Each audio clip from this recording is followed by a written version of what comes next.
went out the back, and then we heard more shots, like several shots. Breaking at 6, multiple people shot at a bowling alley. Here one man described what he saw as the shooting started. And shot at on the interstate. What the driver of a FedEx tractor trailer said right before she was shot at on I-240.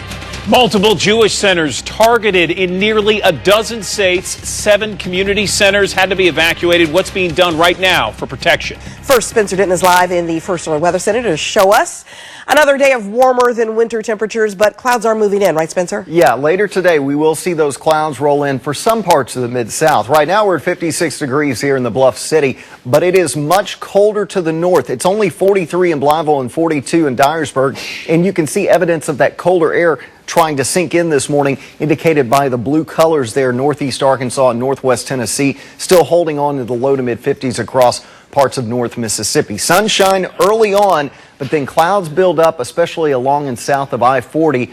To the north up toward Dyersburg, you might see sun for much of the day. Temperatures briefly hit the low 60s here in Memphis. And as we take a look ahead to the next several days, we briefly go down into the 40s, and then temperatures jump back up towards 70 early next week. I'll go over our storm chances for next week coming up in our next half hour. But first, let's see what's happening on the roads and get the latest check with Janeen Gordon. We're going to start with our TDOT SmartWay camera at 6:01. Memphis police have made it to the accident here, I-40 eastbound, right there on the shoulder at Sycamore View. This vehicle struck something. They're really not sure what it was that was there in the roadway. So you can see 2 officers are there assisting with this crash. Only 1 vehicle involved. I'll give you a different view because it's really not impacting traffic. So if you're traveling from I-240 and making your way on the ramp to continue on I-40 eastbound, you can see traffic looks good right now, and hopefully it will stay that way.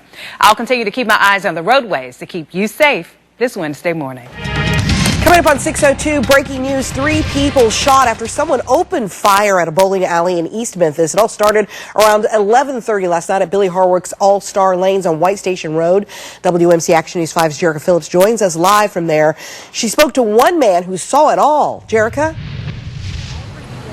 Good morning, Kim. Rather than bowling strikes, people here at this East Memphis bowling alley, they were dodging bullets last night. We talked directly to a man who told us exactly what he heard and saw. But first, here's what we uncovered. Here's what we know. A total of 3 people were shot, 1 woman and 2 men, when someone opened fire with a rifle inside the business and outside here in the parking lot. This all happened around 11:30 last night. Each victim was taken to the hospital, but they are expected to be okay. You can see shattered glass at the entrance of the bowling alley. Bullets also shattered the windows of several cars. We spoke to a man whose truck was riddled with bullets. I don't know for sure. Like when we went in the bathroom, there was another girl in there that said that like they shot a girl, but I don't know for sure.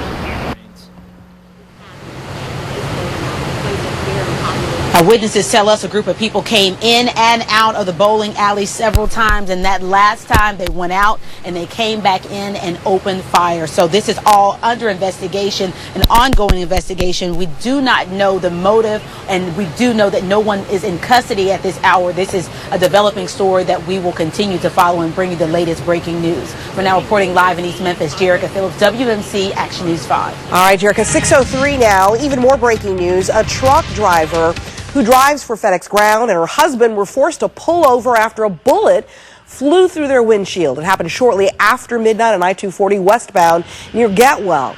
The driver told us someone in a white Chevy Camaro pulled up next to the truck and shot at the driver. The woman's husband was in the back in the sleeper. Coming up at 6:30, Jerica Phillips spoke with the victim, and you can hear from her in her own words about what she thought during those terrifying moments. This morning at 6:04 in the Alert Center, we are watching the 3rd wave of bomb threats to Jewish community centers across the country in just 1 month.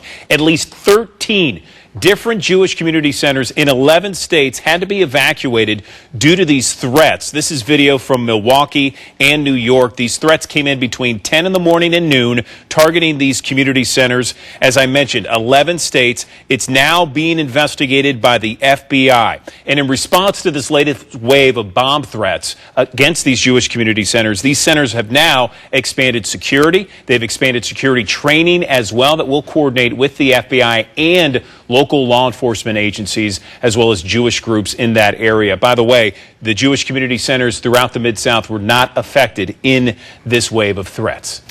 Updating breaking news now at 6:05. A woman is in critical condition after being stabbed in the stomach. This happened on North Dunlap Street near Lane Avenue in North Memphis. Police say she told officers she was stabbed by her boyfriend's sister after a fight broke out. Right now, police have not released any suspect information. And ahead today, there will be a vigil to support immigrants and refugees. This just days after President Donald Trump set a temporary immigration ban. WMC Action News 5's Brix Fowler joins us now live with when and where the We Belong rally will be held. Brix? Yeah, the permit for that march was originally rejected because, according to the city of Memphis, it was filed too late. But because of a loophole, the march will go on later on today. Now, this march is similar to one that happened in Chicago just a little while ago and was planned in opposition to President Trump's executive order limiting immigration and temporarily banning some refugees. Problem was, the Mid-South Peace and Justice Center did not file for the permit on behalf of the group Comunidades Unidas en Una Voz 14 business days ahead of time as required. But because of an exemption for, quote, spontaneous events occasioned by news, an exemption was granted. The march will start at the Claiborne Temple at 5 this evening and end at the National Civil Rights Museum. Live, Brix Fowler, WMC, Action News 5. 6:06 the time in the Alert Center. President Donald Trump has nominated federal judge Neil Gorsuch to fill the open seat on the U.S. Supreme Court. President introduced the judge last night at the White House. The 49-year-old currently serves on the 10th Circuit Court in Colorado. He was nominated for that post by President George W. Bush in 2006. He was unanimously confirmed by the U.S. Senate. That includes current Senate Minority Leader Chuck Schumer voting in favor of Gorsuch. The judge began his career as a law clerk to the Supreme Court Justices Byron White and Anthony Kennedy. He has what's considered an impeccable record on the bench, but Democrats expect to fight this nominee. They are still upset and unhappy about President Obama's choice last year, Merrick Garland, not getting a hearing. We're going to follow the back and forth on Capitol Hill here in the Alert Center.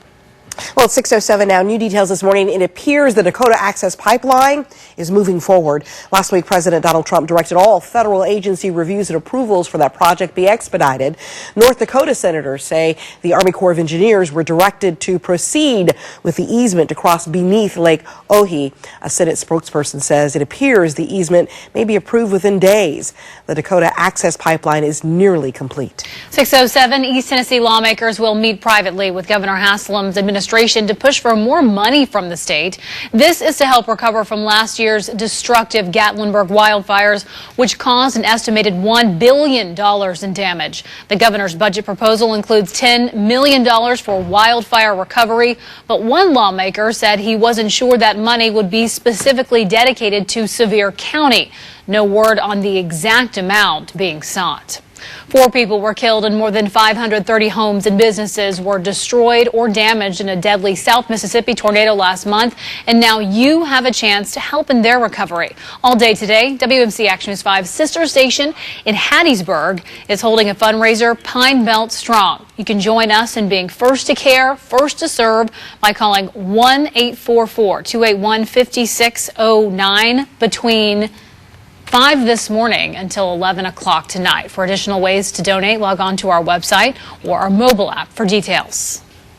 First Alert Weather is sponsored by your Memphis area Honda dealers.